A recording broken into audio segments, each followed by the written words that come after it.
ng balde. Ito balde. Boss na, ano yan dala mo na boss? Ngayon, ito, pampakain sa baboy.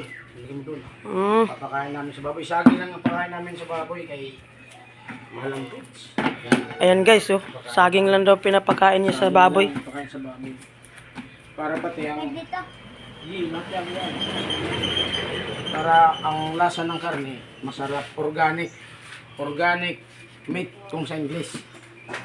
Kung sa Tagalog, masarap ang karne ng baboy. Yung mga guys, ito, masaging lang ang pakakain namin. Yan. Ito, saging. Wala nang peds yan. Wala ng pigs. Wala ng konsumo pigs. Mahal ang kilo ng pigs.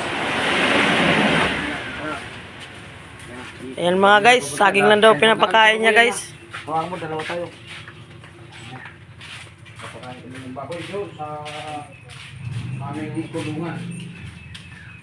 Puntahan natin yung mga alaga niya, mga baboy, mga guys, kung gaano kalalaki na. Kahit saging lang pinapakain mga guys, eh tumataba din naman. Meron din kami ditong pinapatrabaho na mga pogi kayo. Bossing! Si Bossing yun. Ganito ang pagkakain sa baboy. Simple lang mga guys. Ayan mga guys, oh. Kapatong dito, ibibigay namin dito. Yan mga guys, oh. Binibigay lang na yan siya sa, ano, baboy. Namin. Ano yan, boss na eh, araw-araw yan, ganyan. Araw-araw, saging lang. Kawawa naman mga guys.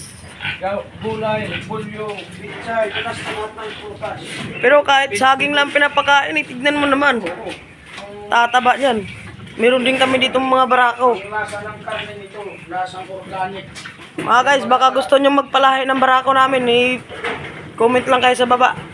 Dali namin itong barako sa inyo.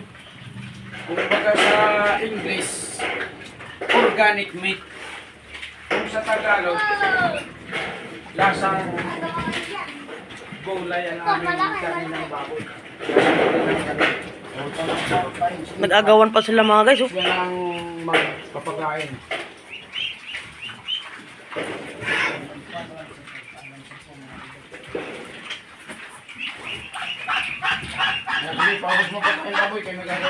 Buti may kasama akong ditong bata, sobrang sipag naman. Sipag, magpapakain ng baboy yan. Tingnan mo na.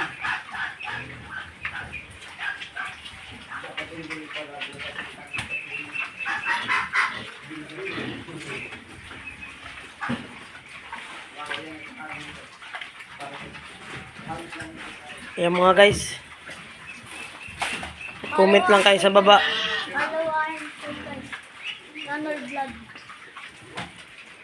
Ayan mga guys. Saka pakipalo and share lang po yung video na to guys kung nagustuhan nyo po.